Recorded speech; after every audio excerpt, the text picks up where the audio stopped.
Hi, this is Caitlin Charay.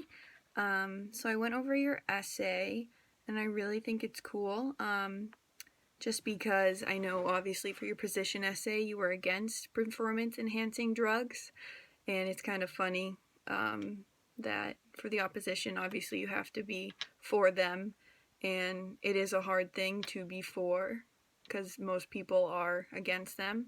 So this is like a really cool approach. I think it's very different because it's one of those things that most of the time is against, and you do a really good job of making it seem like legitimate and everything.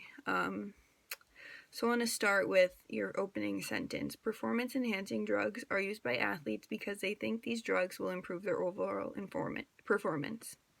Right off the bat, that's perfect. And then you say, though this is debatable, what is not debatable is that their usage hurt both physical and mental health in the long run. So right there is the, the rebuttal, and then you say, in my opinion, which you can't say because that's not third person.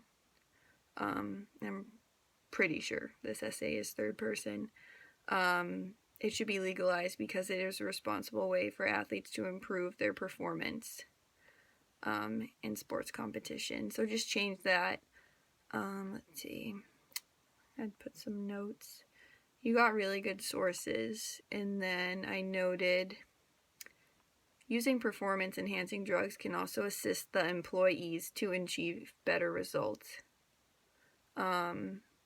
So the employees, I think you might want to change that to athletes, because I don't know where the employees would be. But that's fine. And then moreover, if each and every one of us has the freedom to take up on the risk that they consider worth taking, then athletes should be free to choose their own fates, as they are all humans, are also humans, same as us. That's like really strong, because I feel like we live in a world that everyone is all about this freedom, and then, kind of this hits the reader to be like, oh, well, maybe this could be a possibility. So that's really good. And then you end it with, finally, the legalization would pave a way to more research in drugs and determine what is dangerous and what is not. That's great, because you're not kind of just going one way, you're giving options, and I think that the reader will really like that. So for the next paragraph, you start with finally. I would take that out, because you're not ending the paragraph, and also it kind of just doesn't really make sense. But you have really strong sources in here.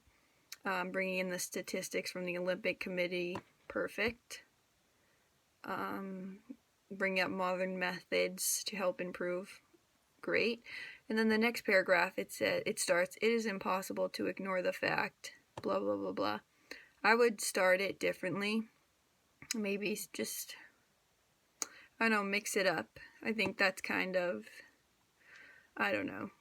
too just kind of random. I think I would start maybe like performance-enhancing drugs are impossible to, or something like that. Starting a paragraph is important, how you start that. And then in conclusion, you have a very good quote in here. It says, it helps to lessen the burden of all athletes in training, as they often have to go through hours of training every day. Perfect. That reflects what you next say, which will cause pain and damage to their muscles without the help of drugs. That's great, because it kind of gives the reader maybe like an emotional feel and kind of puts them in their shoes, which is really great. And you have a good ending, and you have very strong resources, and I think you're going to do very well on this, so good luck.